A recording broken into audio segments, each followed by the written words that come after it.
In today's video, we discuss corporate giving software, what it is, why you need it, and how to leverage it to engage your employees.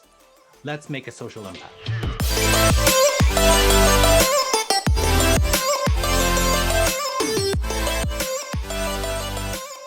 Hi everyone, I'm Carl. Welcome to the Social Impact Show, where CSR professionals get the latest strategies and tips to help them develop and grow their CSR and goodness programs. Now remember, if this is your first time on the channel and you want to get the latest strategies from the experts, hit the subscription button below, hit the little notification bell so you don't miss anything. So today I'm joined by Catherine Pisco, Goodness Catalyst with Benevity, and we're going to talk about corporate giving software, but I want to take it all the way to the beginning. So Catherine, what is corporate giving software? Great question. Something I actually asked myself as I was interviewing with Benevity initially, because I had no idea that it even existed. Employee engagement software is basically a category, a type of software that organizations will use to increase employee job satisfaction, recruit and retain talented workers, and really try to connect employees to the mission of the overall organization. There's a huge issue actually in our world of having a lot of disengaged workers. I saw some stats from Gallup where 51% of employees actually rate themselves as disengaged and 16% are actively disengaged, which equates to a lot of lost revenue and money for companies. It's estimated in the US alone, almost $500 billion are lost through disengaged workers. And so there's a huge kind of business case for this sort of technology. When employees are engaged, their productivity increases, their absenteeism decreases, and they're much less likely to turn over. And so companies more and more are wanting to have some sort of software to help them with that. So how does the software typically work, right? Is it a place where employees can gather? So is it a forum? Is it a place where they can donate? Like what does the giving software actually look like? Yeah, no, that's a great question. So there's a variety of different ways it can look. Most giving software provides, one area where your employees, it's a portal or a platform, can go in and have everything related to goodness in one place. So that can be anything related to giving to nonprofits that they care about and getting matched by their company for those gifts. It can involve doing volunteer projects, tracking volunteer hours. It can also just be a place to learn about social impact and what's important to the company. So let's say a company has really strong program related to racial justice and equity. You could promote that through this program, through news articles and information. So essentially it's a place where individuals can log in, have a personal profile, and do giving, volunteering, take small, pro-social actions to make social impact. So what if, let's say we start from scratch, right? So we want to start this program and, we've done, run campaigns on our own. But if we wanted to, to find the software and to actually implement it, how would a company go about doing that? It's a great question. And it's always challenging to kind of know when it's time to invest in software. Most of these kind of goodness activities that I'm talking about, giving, volunteering, taking, small actions towards the greater good, are already happening at companies. And so what we typically see is that initially when these programs are running either formally or informally, it can sometimes be run off the side of someone's desk, or maybe it's one person that is doing this work. And so it starts to get really time intensive and admin intensive when that one person, or like half a person, if it's off the side of their desk, is trying to track volunteer hours, issue corporate matches, and keep everything in Excel. And so that's normally a really good indication that it's time to invest in some sort of software that can kind of help you streamline, automate, and scale the program. That way, what the corporate purpose and corporate giving software is designed to do is to take away a lot of that administrative burden, and also so that you can really focus on what's important, like the strategy and figuring out how to make social impact and engage your employees, and not on tracking and matching gifts and all of that sort of administrative stuff. So would you recommend this software be used just by one person? Well, can this software be used by one person, or do you need multiple people to actually implement it? Yeah, that's a great question. So we see it many. You might think so. Benevity has over 600 amazing, enterprise clients that are global, and you may think that in some of these large programs, the Microsofts, the Apples, the Googles of the world, which are all clients, have teams of 50 working on this, and that's not necessarily the case. You might be surprised to know that a lot of these corporate social responsibility teams are run by very small but mighty teams, oftentimes one person.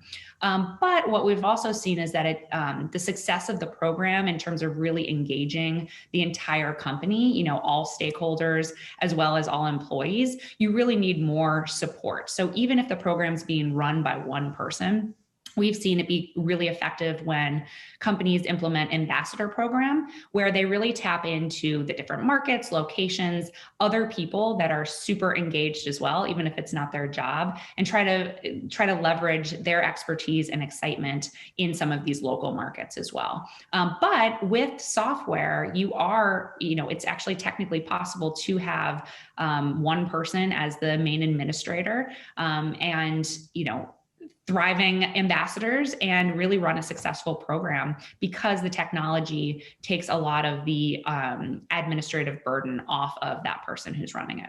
So how long would it usually take from the point you actually purchase the software to actually implementing it? Because I would imagine you can't just, it's not one of those things that you just turn on, right? There's a lot of, it isn't just the software, it's a lot of people management, a lot of change management, a lot of learning for a lot of people, even if it's just one person, how to use the software, how to implement it correctly.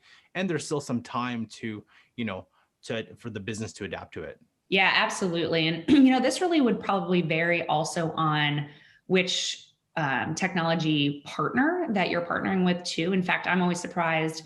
I'll speak a little bit about what the time frame looks like and the process of implementing looks like for the Benevity software. But I'm surprised to see that there are other vendor partners in the space that actually don't do any sort of implementation, which to me that's the equivalent of handing me the keys to a rocket ship and with no instructions and saying go ahead. But at Benevity, we the implementation program of physically just implementing the actual software typically takes about 12 weeks. We partner with our future client, do a whole project discovery, planning, design. We then configure the software, do some project testing, and then do both a soft and then an official launch. And so this is a way that we can engage all stakeholders that made the decision and that also will be involved in this software. So the payroll team, the IT team, possibly diversity, equity, and inclusion, marketing, comms, HR, all of these teams are on the same page. And then also includes actually training the administrators and the folks that will be administering the technology.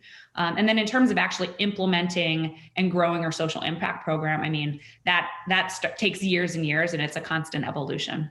When you mention behavioral, there's thing that the 12-week process, I'm sure there's like behavioral changes that need to occur within the organization. Can you speak a little bit more on that?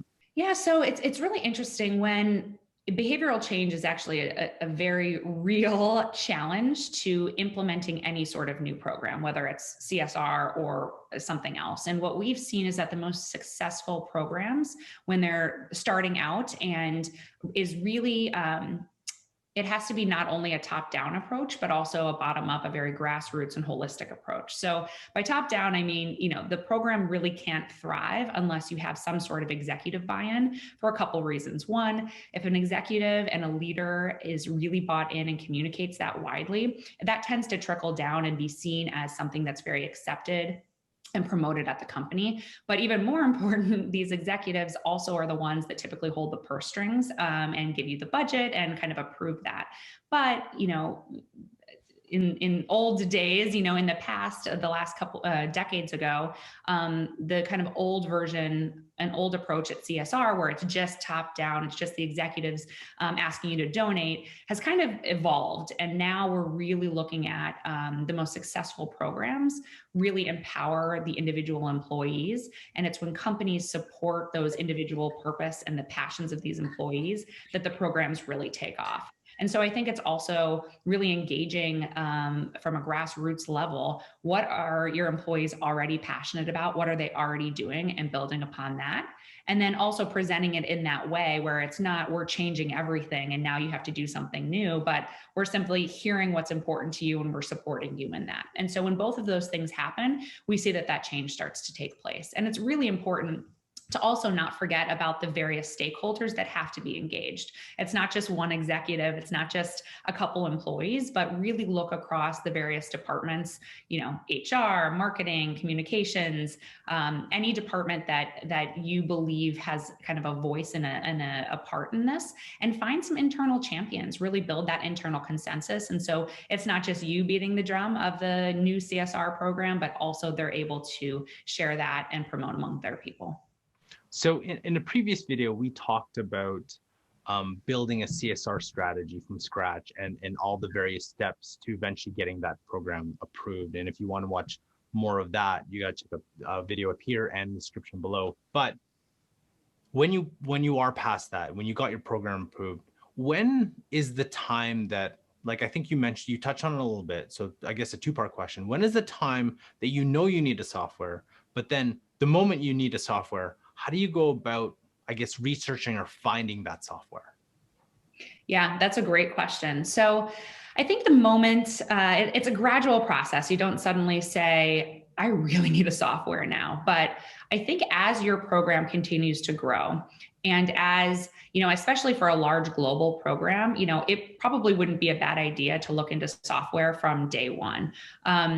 But once you and your team get to the point where you feel that it is really challenging to do anything else related to the program other than admin, you're not able to spend the time on focusing on strategy. You're instead, doing pivot tables in Excel, figuring out how many hours people have volunteered and where everyone is with their corporate matches. That's a really good time to start thinking about investing in technology that can allow you to take your head off the table, stop doing all that administrative stuff, and focus on the strategy. And I think in terms of how to research for it, it's really challenging because there actually are a lot of different players in this space. I think it's important to ask, some really good questions. What's important to you? What kind of company are you? By that, I mean, what are your passions? What industry are you in? How does it make sense for you to be contributing to the greater good? So once you've determine that it's time to actually make the investment in this corporate giving or corporate purpose technology, it's important to just think about your program, the type of impact you want to make, whether you're global or not, what type of giving you will typically be doing, what type of matching, if it's important to have a volunteer program, all of those sort of things, and look at your program and then start asking good questions of the various technology partners to make sure that they can really meet all of those capabilities. And so it's really just asking questions, doing online research, but I would also encourage you to reach out to other CSR professionals and leaders because there's a lot of variation across various technology platforms. And so really hearing from your peers is a great way to do it as well. And remember, if you're getting value from this video, we'd really appreciate you hitting that like button. And the question of the day for you is, how have you implemented a corporate giving software in your organization? Let us know in the comment section below. So Catherine, when we talk about, getting these software and all the various elements of it, how do you get, let's say it's not top down, right? It's, you're the sole person in a company doing all these things and you're doing all these work pretty much on Excel now. How do you get internal buy-in to actually get the software? Because I know my next question to this would be cost, but like, how do you get that buy-in to say, hey, you know what, we really need this thing? And I would assume a lot of people in the organization probably don't know anything about this. Yes, absolutely. And I think you hit the nail on the head that we want to implement this corporate giving software. We want to do it yesterday because we need that. I'm bogged down in admin, but the change management piece and really building and showing the business case for this sort of technology is really important. So I think it's really understanding what's important to your leadership team in terms of what sort of business problems are they also trying to solve. Are they trying? There's a lot of data out there that you can leverage through benchmarking and through also showing, presenting different ideas that show the ROI of investing in this sort of technology. But it's first understanding what executives at your company are, really believe are important. Is there a recruitment and retention push or problem at the organization? Are you looking to really maximize profits and revenue?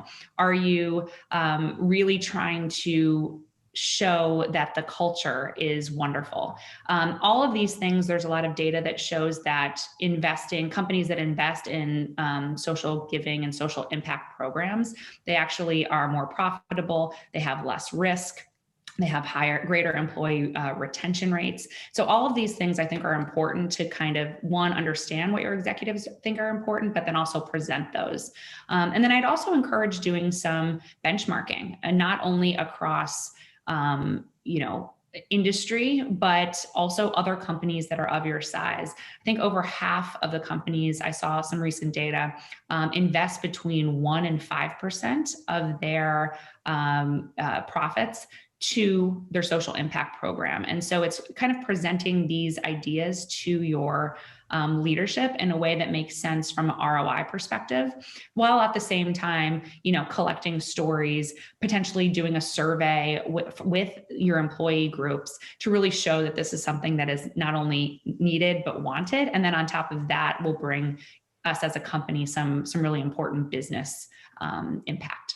Well, let's actually touch on the topic of cost. So obviously dependent on where your business is in terms of how many people are going to be involved, but what would somebody be looking at in terms of the costs? And maybe we don't have to go into specific numbers because it obviously is tailored to however your business operates, but like what would like a small business be looking for? What would maybe a mid market business be looking for? Maybe what would be an enterprise be looking for in terms of costing, like just average numbers, what they're looking at? Yeah, that's a great question. And it's always, I don't want to sound like a politician, but it's almost impossible to answer with a straightforward this dollar amount or this range, because it varies not only on what the company is, what sort of aspects of the technology they want to take advantage of. Most of our clients, for instance, they don't use every single functionality that Benevity has. We have a corporate engagement platform that is all about giving and volunteering and taking small actions. We have a whole corporate granting side. We have an API that also does, and a whole nonprofit solution. There's very few clients that actually take advantage of each of those. It really depends on, what I would recommend, I guess I would say, is to consider who you are as a company and what you're needing now and what your budget is, and finding something that meets those needs at that time.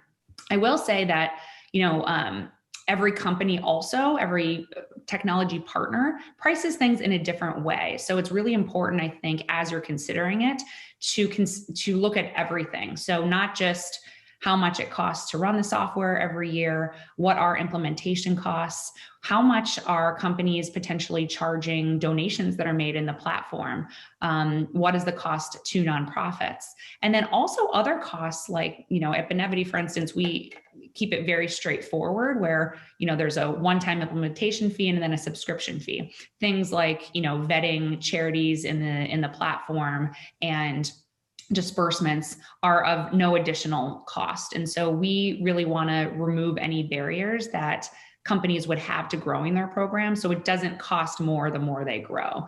And so I think it's just really important to, understand what your budget is, but then go and find something that fits your needs, and also understanding that there are sometimes hidden costs or costs that aren't as straightforward, that it's important to consider when you're weighing various options. And when you're considering a software, do you actually take a look? Because you mentioned, what we need now, but how about I would imagine you expect your program to grow. So is it something that you also want to take a look that the platform can grow with you maybe in 2 years, maybe in 5 years, maybe in 10 years? Yes, 100%. And then I think that's something that we talk a lot about here at Benevity too. It's, we've developed technology that can meet you where you are. And oftentimes you hear, okay, I'm just starting out. I don't have a large budget. I just need this now. And down the line, we can change and we can, upgrade or whatever.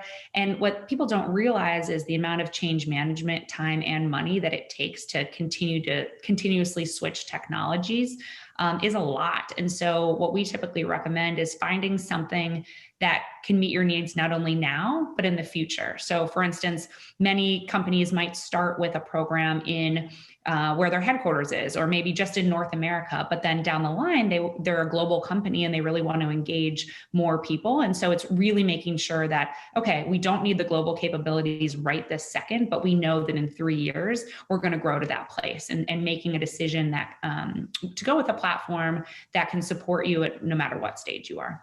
So the final question I want to ask is um, everything relating to corporate giving software. I think you always have to tie it back. How will it benefit the business? So I'm sure you get asked this, okay, how do we justify the cost of this software to executives back to the business, maybe on an annual or regular basis?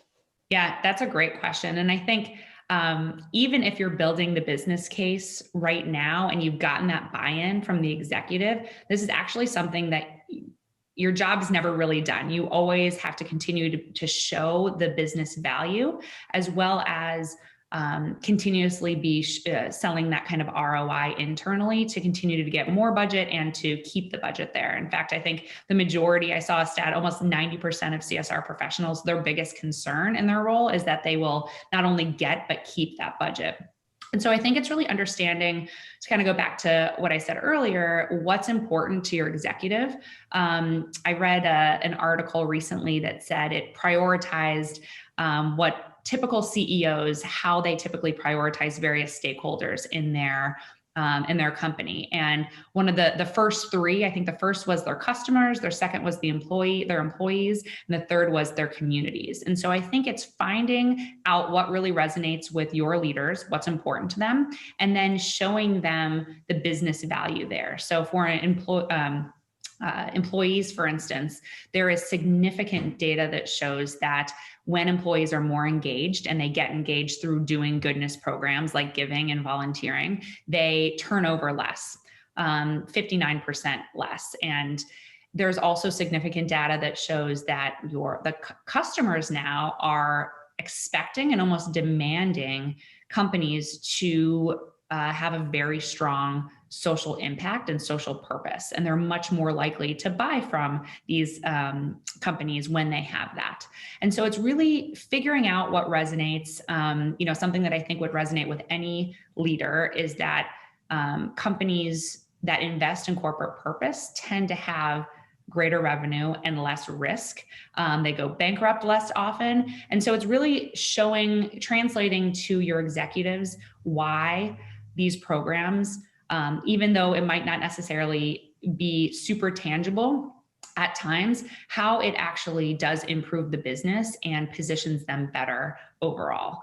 And then, once you have data within your own company, you can then not just say, okay, this is what's happening across the board, but this is what's actually happening at our company. Since we started this program, we are X% more engaged, and this means that we're turning over less and we're able to recruit more top talent, and really make that clear to the executive. So do you have anything else to add in terms of corporate giving software and what it is? No, I think just that, we've seen in the past it being kind of a nice to have. Wouldn't it be great to have something that improves culture and really engages employees? And I think with all that has happened over, especially this last year, and also all of the data that we continuously see, it's really becoming a have to have for companies, and a way to really differentiate themselves to not only future employees, but current. And that engaging your employees is really mandatory. And when you have an engaged group of employees. They are so much more loyal and excited to come to work and really better people because they found that personal purpose. And so with this software, it can really streamline and automate everything that you need to do so that you can have all those benefits that I just described. And remember to watch part 2 of our discussion on corporate giving software in this video here, and check out this playlist for other tips and strategies to developing and growing your CSR programs. Thank you very much for watching, and we'll catch you in our next episode.